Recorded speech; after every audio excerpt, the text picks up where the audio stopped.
In Fort Collins, in Greeley, out toward Ray, Lamar, Pueblo too, and then even up through the high country despite the clouds and the storms, 70s and 80s. Looking ahead toward the next 10 days, the Climate Prediction Center indicating warmer than average conditions, not just across Colorado, but much of the U.S. As we look out there, we can say thank goodness we get these afternoon thunderstorms that do help to cool us off just a bit. The cloud cover, the rain, we desperately need it, especially in southern Colorado.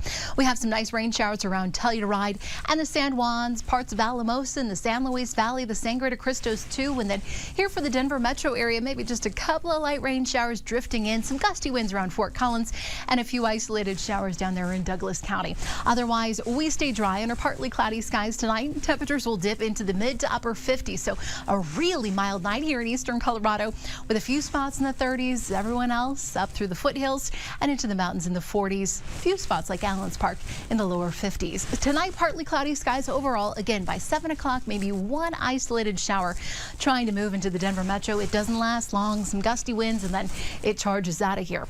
Overnight into tomorrow, the sunshine rolls back in. It should be a beautiful start to the day.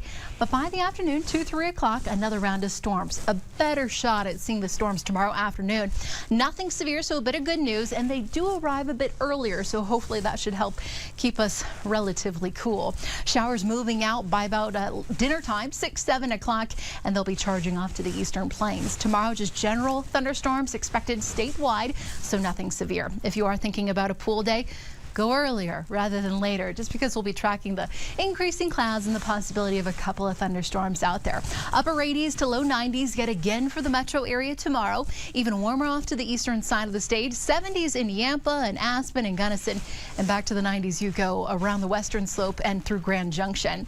We'll sit in the upper 80s here around downtown Denver. 70s in Evergreen up to Allen's Park and Estes Park too, so a nice little cool off.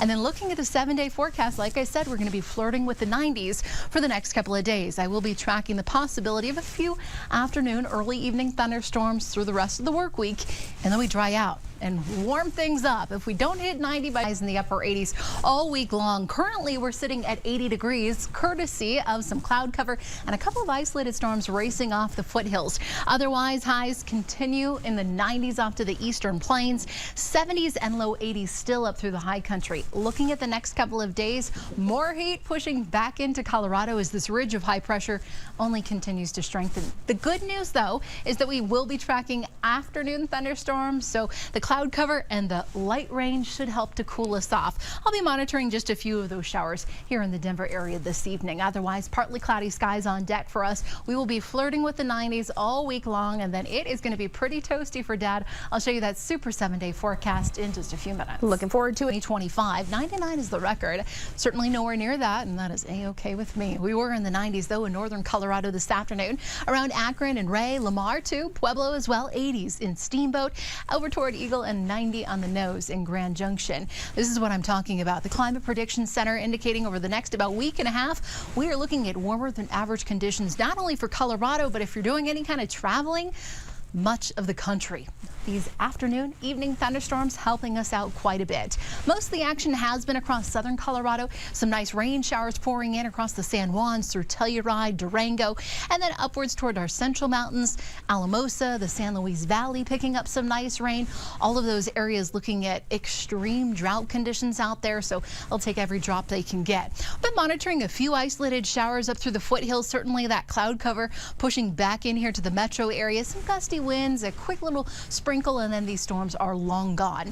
Tonight, partly cloudy skies. We'll watch our lows fall into the mid to upper 50s, a couple of spots in the 60s, and then 40s mainly up through the mountains. A few spots like Allen's Park, Netherland in the lower 50s. I'll show you the future cast as we go throughout the rest of this evening. Maybe a quick sprinkle, but that's going to be about it. 11 o'clock, partly cloudy skies take over throughout the overnight hours, and then the sunshine is back to greet you early on Wednesday morning. Now, as we look ahead toward the afternoon, cloud cover starts to push back back in, followed by a couple more gusty thunderstorms. These will have a better point at making their way here to the metro area tomorrow. The window looks to be about 2 to 6, 7 o'clock.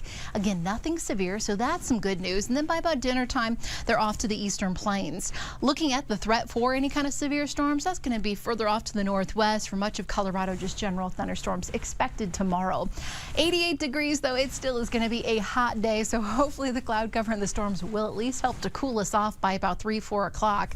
We stay in the 90s out to the eastern plains with more 70s and 80s up in the mountains, and then it is a toasty day out to the west. 70s around Netherland and Blackhawk. We'll sit in the mid-80s around Aurora, Bennett at 87 with 90s in Platteville and through Greeley. Super 7-day forecast toward Leadville and Fairplay too. This is just some really awesome beneficial moisture. Here for the Front Range, like I mentioned, that cloud cover starting to pour in, allowing our temperatures to back off just a bit. You know, if you do see 1 or 2 of these storms that are trying to make their way down the foothills, it'll just be gusty winds and a brief sprinkle. Here's the future cast. Overall partly cloudy skies, but we might find 1 or 2 brief showers later this evening. By 11 o'clock, our skies gradually clear and morning brings us more sunshine. It'll be brief because by the afternoon I will once again be tracking a few more storms out there. They will be hit or miss and nothing looks to turn severe. So a bit of good news out there, and really the time frame of this about 2 to 6, 7 o'clock in the evening. So the rest of your night you should be a-okay. Cloud cover increasing and temperatures still soaring back to the upper 80s. We go tomorrow afternoon, highs sitting in the lower 90s in Greeley and Akron. We'll stay in the 70s and 80s up through the high country, but another scorcher out to the western slope. Will be back to the 90s out there. I will be tracking some 90-degree heat making its way back in here to Denver. I'll show you that Super 7-day forecast in just about 7 minutes. Its way closer and closer into the Denver metro area. We haven't hit it just yet, but it's coming by the weekend. So here's a look, a snapshot, if you will, at the most 90+ degree days that we have seen here in Denver. You can see fairly recent, right? You got to go back to 2020 for that #1 spot when we had 75 days that year at 90 degrees or above. And then just last year alone in that #3 spot with 64 days, and 2021 at 59 days at 90 degrees or Always, yeah. We have to at least give it a few weeks before we complain about things. All right, On and on. Well, thanks for watching Denver 7 News at 6. As always, we leave you with a look at colorful Colorado. Denver 7 photojournalist Aaron Brown takes us to the foothills and the cows that call them. To feel a little bit more like summertime there as the heat pushes back into Colorado. I'll let you know when Denver could see its first 90-degree